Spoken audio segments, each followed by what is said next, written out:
વાંચેલું યાદ નહીં રહેતું, ભણવાનું યાદ નહીં રહેતું અને કેવી રીતે ભણવું જોઈએ, કેવી રીતે વાંચવું જોઈએ એના વિશે બાળકોને વધારે પડતો પ્રોબ્લેમ હોય છે. જનરલી આજનો આપણો વિડીયો છે ને એ બાળકોના જે માઇન્ડ પર છે, કેવી રીતે એમના માઇન્ડમાં યાદ શક્તિ વધે એના વિશે આપણે ચર્ચા કરવાના છે. એટલે દરેક ઘરમાં શું છે કે કોઈ ને કોઈ બાળકો હોય, કાં તો પછી તમારા કુટુંબમાં કે કોઈ સગા સંબંધીના બાળકો હોય.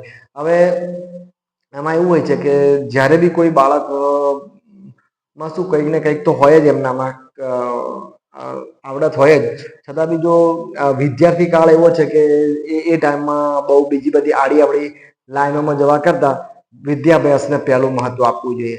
તો વિદ્યા પ્રાપ્તિ માટે એવું કહેવાય છે કે ભાઈ જેટલું બને એટલું તમે સુખ ઓછા રાખવા જોઈએ. અને સુખ કેમ કે બહુ સુખ વાળા વિદ્યાર્થીઓને બહુ વિદ્યા પ્રાપ્ત થતી નથી. તો શું કરવું જોઈએ કે જેનાથી થોડું મેડિકલ રીતે બી કહીશ અને થોડું માઇન્ડ કઈ રીતે એકાગ્ર થાય એના વિશે બી કહીશ. કેમ કે આ અમારી લાઈન છે મેડિકલ રીતે, તો એ રીતે બી સમજાઈશ. તો કે તમે જ્યારે બી વાંચવા બેસો તો તમારું માઇન્ડ કોન્સન્ટ્રેટ કરવું પડે. માઇન્ડ કોન્સન્ટ્રેટ કરવા માટે તમે એક જગ્યાએ એકાગ્ર કરવું પડે. તો તમે શું કરો તો કે પહેલા તો તમે જ્યારે બી વાંચવા બેસો તમારા જે ટેબલ ઉપર હોય, તમારો કોઈ ભગવાન હોય, તમારા કોઈ ગુરુદેવ હોય, એનો ફોટો લેવાનો. એમનો ફોટો લઈને એમ તમારી સામે મૂકવાનો. એમને શાંતિથી 5 મિનિટ જોયા કરો.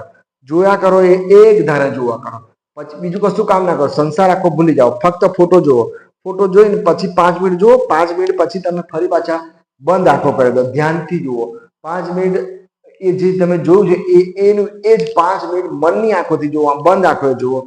તો શું છે કે આવું કરવાથી તમારું ધ્યાન, તમારું મગજ થોડું એકાગ્ર થશે અને થોડું શાંત થશે. અને તમારામાં જે આડાવડા વિચારો છે એ બધા દૂર થઈ જશે અને તમારું પછી તમે શું શાંતિથી તમારું ભણવા બેસી શકો છો. તો એ રીતે તમે કદાચ કોન્સન્ટ્રેટ કરો માઇન્ડને તો તમને થોડું યાદ બી રહે. અને પાછું શું છે કે આપણું મન તો ચંચલ છે એટલે ફરી પાછો અમુક પ્રસંગ એવો બનશે પાછો થોડી વાર કે અડધો કલાક રહીને કોઈ એવું પાછું માઇન્ડ આપણું બગડે, પાછું આપણું પિક્ચર જોવાનું મન થાય, પાછું મોબાઈલ જોવાનું મન થાય, પાછું કોઈ બહાર જવાનું મન થાય જોવાનું. તો ફરી પાછું એ રીતે કરો. ફરી પાછું તમે તમારા જે ગોડ હોય, ભગવાન હોય, કાં તો તમારા ગુરુ હોય જે ભણાવતા હોય એમનો ગુરુનો ફોટો લે તો વધારે ફાયદો થાય. કે આપણે એમના હાથથી ભણવાનું છે, એ શું કહેવા માંગે છે એ આપણે સમજવાનું છે. તો એમનામાં કોન્સન્ટ્રેટ કરવું છે. એમનામાં બસ એક ધ્યાનથી જોવો એમને, વિચાર પછી બંધ આંખોથી જુઓ અને વિચારો. તો તમારે શું છે કે પછી ફરી પાછા વાંચવા પડે. એટલે આ રીતે કન્ટિન્યુ કરતું રહેવાનું. જ્યારે બી માઇન્ડ બગડે, માઇન્ડ આડું અવળું જાય તો તમે આ રીતે ધ્યાન ધરો તો તમારું શું છે કે ફરી પાછું માઇન્ડ તમારું એ લાઈનમાં આવી જાય. પછી તમે વાંચવા બેસો તો શું છે કે તમને યાદ બી વધારે રહે. તમારે ઓછું, બાકી આખો દિવસ વાંચવાથી કોઈ ફાયદો ના થાય, પણ આ રીતે વાંચો તો બહુ ફાયદો થાય. અને બીજું તમે શું કરો તો કે તમારા મનમાં એ હોવું જોઈએ, તમે કોઈના માટે તાળી મારો, કોઈ વસ્તુ વિશે તાળી મારો તો તમને એ ખબર હોવી જોઈએ કે ભાઈ હું ફક્ત તાળી મારવા માટે નથી આવ્યો, મારે બી કંઈક કરવાનું છે.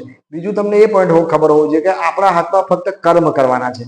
આપણે કર્મ કરી શકીએ. ફળ તો જે આપવાનું છે ઉપરવાળો જ આપવાનો છે. ફળની આશા નહીં રાખવાની. ફળ આજે નહીં તો કાલે મળવાનું જ છે અને એ બી વ્યાજ સાથે મળશે. આજે તમે કામ કરેલું હોય કોઈ બી, એ કાલે ગમે તે રીતે તમને કઈ ને કઈ રીતે મદદરૂપ થવાનું જ છે. એ બી તમે વિશ્વાસ રાખો. અને બીજું કે થોડું માઇન્ડમાં તાકાત આવે, માઇન્ડમાં તમારું શક્તિ વિકાસ થાય એના માટે તમે કઈ ને કઈ શું છે દૂધ, દહીં, ઘી એવું ખાઈ શકો. એમાં ચરબી હોય છે, ફેટ હોય છે. એ ચરબી તમારા મગજમાં વધારે કામ લાગતી હોય છે. બીજું કદાચ તમારે કાજુ, બદામ એવું પણ ખાઈ શકો છો. અને જો કદાચ પરિસ્થિતિ ડાઉન હોય તો તમે શું છે મગફળી ખાઈ શકો. મગફળીમાં બી ફેટ સારી હોય છે. પણ કદાચ તમારું શરીર બહુ મોટું હોય, તમે બહુ આમ હેલ્ધી હોય તો પછી શું છે આ બધું છોડવું પડે. કેમ કે એના માટે પછી શું છે પહેલું શરીરને ધ્યાન આપવું પડે. એટલે બહુ મોટા ને બહુ જાડા લોકો હોય ને એમને કદાચ આ ફેટ ના લેવાય. બાકી બીજા બધાને નોર્મલ પર્સન હોય તો એને આવી ફેટ વાપરી શકો તો થોડું મગજમાં બી વિકાસ થાય. અને બીજું યાદ રાખવું જોઈએ કે તાળી મારો, કોઈ બી મોબાઈલ જોવો, કોઈ બી એક્ટિંગ જોવો, કોઈની બી એમાં જુઓ ને તમે ખુશ થાવ તો એ વિચારો કે હું આના માટે જ આવ્યો છું, મારે કશું કરવા નથી જિંદગીમાં, હું ફક્ત તાળી જ મારવા માટે આવ્યો છું.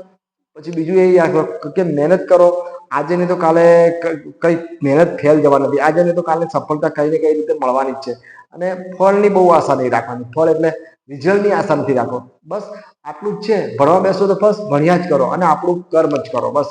અને સફળતા અમુક ટાઈમ પછી મળતી જ હોય છે.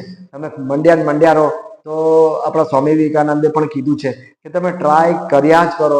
એક ટ્રાય નહીં કરો, બે ટ્રાય કરો, એક ફરી ફેલ થાવ તો આવી રીતે તમે પ્રયત્ન કર્યા જ કરો. એક ને એક ના થતા હોય તો 1000 વખત પ્રયત્ન કરો. પ્રયત્ન કરવાનું આપણા હાથમાં છે.